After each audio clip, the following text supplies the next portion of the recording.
सिमरिया का चुनावी मैदान इस बार एक दिलचस्प संघर्ष का गवाह बनने वाला है। यहाँ भाजपा के उज्जवल दास, झामुमो के मनोज चंद्र और जेएलकेएम के जितेंद्र कुमार साव के बीच एक अद्वितीय टक्कर होने वाली है। ये चुनाव केवल 3 प्रत्याशियों का मुकाबला नहीं, बल्कि सियासी वास्तविकता, जातीय समीकरण और क्षेत्र की राजनीतिक धारा का संगम भी है।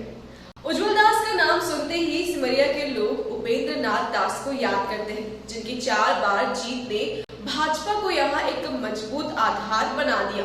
उपेंद्र का राजनीतिक करिश्मा, जो उनके बेटे उज्जवल के साथ जुड़ा है, एक चुनौती बनकर सामने आ सकता है। क्या उनके बेटे की राजनीतिक किस्मत भी पिता की तरह चमकेगी? यह इतिहास खुद को दोहरा पाएगा? मनोज चंद्र राम, जो खुद को सीपीआई के टिकट पर जीतने वाले के बेटे के रूप में स्थापित कर चुके हैं, उनके पास एक अद्वितीय अवसर है। पिछले बार उन्होंने उपेंद्र नाथ दास के बेटे को हराकर एक बड़ा धमाका दिखाया था। अब क्या वे दोबारा वही करिश्मा दिखा पाएंगे?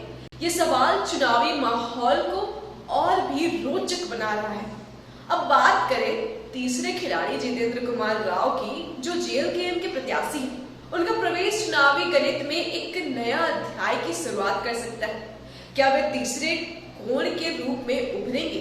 यदि वे कोई भी वोटर्स का समर्थन प्राप्त कर लेते हैं, तो भाजपा की जीत पर एक बड़ा सवालिया निशाना लग सकता है।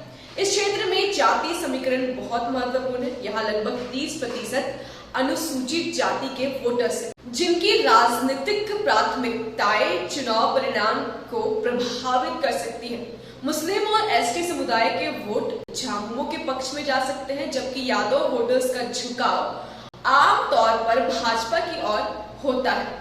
सिमरिया का ये चुनाव मुकाबला सिर्फ एक राजनीतिक लड़ाई नहीं, बल्कि यह दिखाता है कि किस प्रकार जातीय पहचान और पारिवारिक विरासत राजनीतिक को आकार देती है।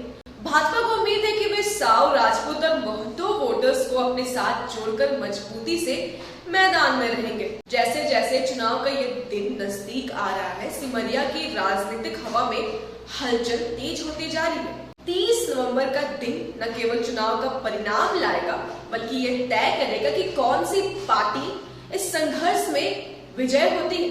सबकी निगाहें इस रोमांचक चुनावी यात्रा पर टिकी है, जो निश्चित रूप से सिमरिया की राजनीतिक दिशा को बदल सकती है।